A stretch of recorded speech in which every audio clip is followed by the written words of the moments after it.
Well, hello, folks out there in YouTube land. Got a very interesting show set up for you. Yep, Bama AD, does he want these wins back that they had? They lost a couple of games and he's not happy about it. We're going to talk about that. Believe that. Also, a plan to stop tampering. There's some coaches out there that think they can stop tampering or at least slow it down. We're going to get all into that. But first, we got to talk about the athletic director at Alabama. Now, this guy, he has been interesting. There's a couple things he's done that have been very controversial or a little bit disturbing probably for some Alabama fans. He's kind of a talker, and now he's talking about teams forfeiting games. And let's get into this. Said Greg Byrne suggests forfeits as a fix to field and court storming. And he says that'll stop it. Now, as many of you know, the SEC fines teams whenever they storm the field, and Vanderbilt's been hit big time. They've had to pay $500,000 worth of fines because they stormed the court in basketball, but also, of course, they stormed the field when they beat Alabama up there in Nashville. And Byrne says calling the game a forfeit after the fans leave the stands for the field could be the solution. He pointed to safety as the main issue. He said, I think from a safety standpoint, keeping people off the field and court is a good thing. Said if we said the home team, if they storm the field, they're going to lose the game right then and there, that'll stop it. He said, I'm not overly optimistic and understand it's not a popular opinion in a lot of people's view. He says, I'll get criticized for it. Oh, yeah, you will. That's coming up next. He said, and that's okay. He's fine with being criticized. He says, I do believe in it. If somebody can come up with something that's a better idea that does not include that, I'm all for it. He says, I don't think that's the only possible way. I'm convinced in my own simple mind that would be something that would stop it. So I guess he wanted to eliminate a couple of those losses that they had this year. They would, let's see, that'd give them the win against Vanderbilt. That would automatically get them in the playoff. And then I guess Tennessee, we stormed the field too, so we'd have to give up that loss. And then seems like another team stormed the field on them. But here's the one positive thing for Alabama. They received $400,000 from those field stormings. See, they get the money. So they've actually made some good money off of it. Oklahoma, that's right, they stormed the field too. Now, Mr. Byrne, let me explain a couple things to you.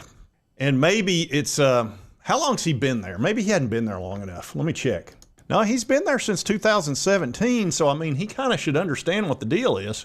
All right, Greg, here's the thing. When you're a really good team and you've been a really good team for a long time, people are going to storm the field on you when they beat you. That's just the way it is. Alabama's won, 6 national titles. Nick Saban pretty much dominated the SEC for a decade and a half. So that kind of comes with the territory, and that's something that, you should not mind. And here's how I can tell you that I at least understand it on some level.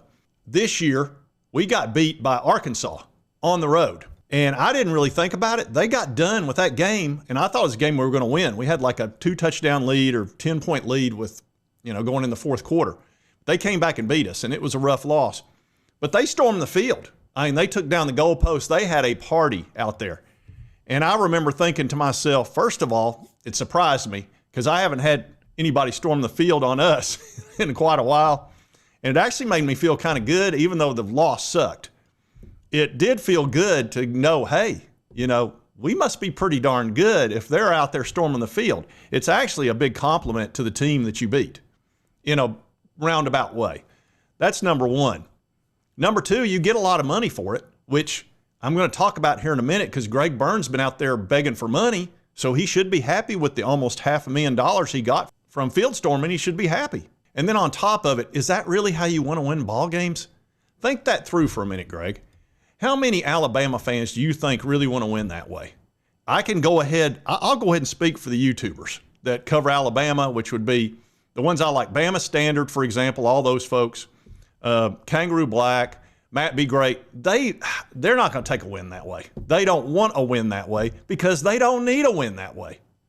You got to be kidding me. I mean, that's just, I wouldn't take a win that way. I would not. If Arkansas got forfeited of that game, I wouldn't want the win because they won it fair and square. That's not how sports works. You don't take a W from somebody because their fans celebrated and say, there you go, you get the win. That is absurd on every level. And I don't think any legitimate Alabama fan would ever accept a W that way. There might be 1%, but they're way too prideful for that garbage. And I can speak for the Tennessee Vols, 99% of us would not take a win that way. That's absurd. So you need to, this guy, he ought to know better. He's been there since 17.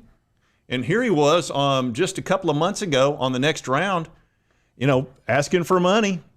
And I think there's an assumption that, hey, we're Alabama, we've got more money than the Vatican, and that's not accurate. We have a budget, we have to adhere to that budget.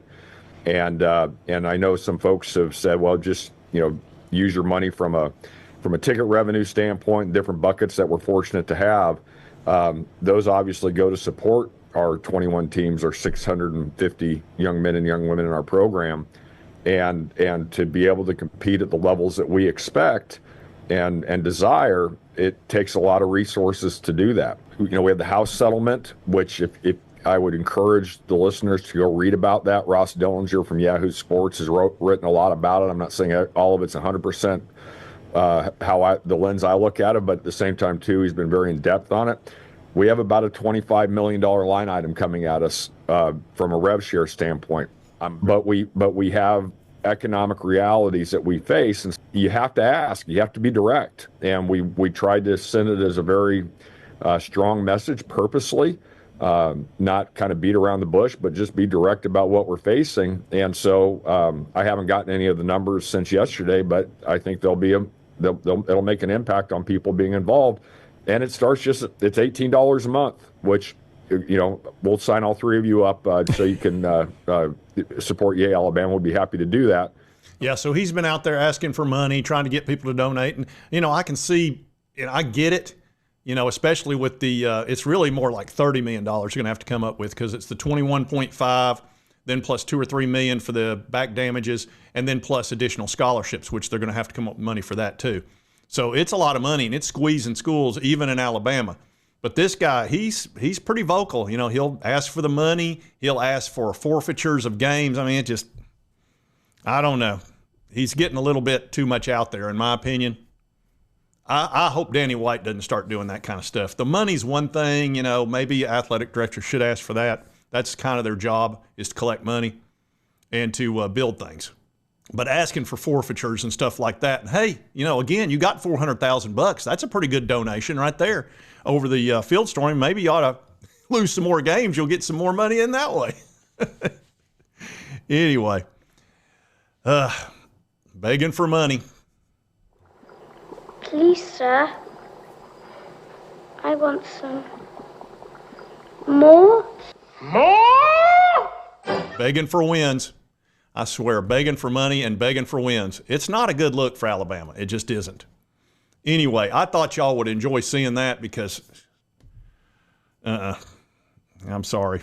Y'all might need to do something with him down there in Alabama and say, look, might want to tamp it down on the asking for wins. That's not how we roll down here in Bama land.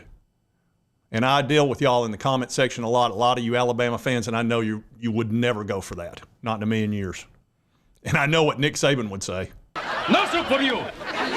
Come back 1 year. All right, now we're going to talk about how some of these coaches, they're very worried about tampering, and we all know it goes on all over the place. I mean, it's a free-for-all out there.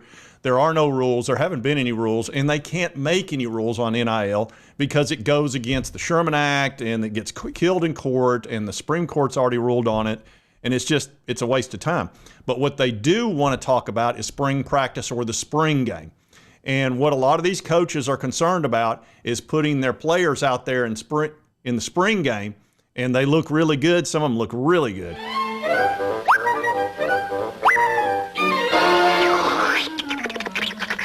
And all of a sudden, that phone starts ringing. And it's, hey, maybe you ought to come over here instead of playing at Nebraska. Well, we could sure use you over here at whatever university it is, and we got some money for you. And Matt Rule is concerned about that, and there's several other coaches as well. Now, I can go ahead and tell you, I'm not in favor of getting rid of the spring game. I think that would suck for the fans because a lot of people really enjoy that. It's the break in between the season, and you get to see the players, and it's just, it kind of gets you out there in the stadium and having some fun and just gets you fired up for the fall. And at Nebraska, they had 60,000 people there, that's a bunch. And it was televised on the Big Ten Network. But he said 31 of your players bolting through the portal, he said you don't want to roll out the red carpet for the next wave of poachers. He said now that tampering has burned him once, Rule is not stepping on the same rake twice. He said Rule indicated that Nebraska may do away with an open scrimmage for fans out of fears the other programs would poach his players after seeing them on national TV. He said the word tampering no longer exists. He said it's just about free, open, common market, so I don't necessarily want to open up to the outside world. I don't want these guys all being able to watch our guys and say, wow, he looks pretty good, let's go get him. An anonymous SEC NIL collective insider said, everybody knows it's going on, but it was a system the NCAA created. I mean, a kid's not going into the portal without knowing where he's going. He said you're going to have an idea or shortly after they get in the portal if you're going to be able to get them or not. And oh yeah, there's a ton of tampering going on. I mean, it's rampant.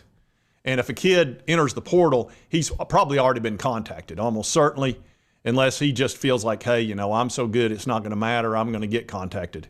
But it's a risk because you put yourself out there in the portal, you're not guaranteed to be able to come back if nobody wants you or if a equal school wants you. You might have to lower yourself and go to an FCS school or something else. It's not a guaranteed deal. So I can tell you, for me personally, I am not in favor of getting rid of the spring game. I can sort of understand why coaches feel that way because it is a great way to take a look at players. You know, I remember watching the South Carolina one, and Lenora Sellers was out there, and he was flashing. You know, you could see that he wasn't the greatest thrower of the ball or anything, but man, could he run. And he looked like he could possibly be good. And, you know, granted, you don't know till the actual game starts in the SEC, and he had a rough start the first few games, but he really came on, and that would have been difficult had somebody talked him to get in the portal at that time before the money got up on him and pulled him from South Carolina, and all of a sudden you see him out there doing great for another team. Oh, this is going to get damn ugly right here. That would be problematic for a Shane Beamer or, you know, any coach really. So I can understand it. I'm just not in favor of it. And at some point, it sounds like if they get this NIL and they get this House versus NCAA settled, there will be some rules in that. Now, whether or not they can actually, you know, hold people to those rules, we'll see. But at least there'd be some sort of structure there, and maybe some of this tampering could be lowered. Anyway, I thought that was pretty interesting, both those stories. The Alabama guy, y'all need to talk to him, get him tampered down a little bit. Anyway, if you like this content, be sure to hit that like button. Let's continue to cover all these big college sports stories. If you've not subscribed, boom, boom, boom, hit this little button right here. It will not cost you a dime. Help you get my videos. And right over here is the most recent video. YouTube, thanks, you'll enjoy. And we'll see you next time on Sports Talk Jay. We're on our way to Boston to get some clam chowder. Bye-bye.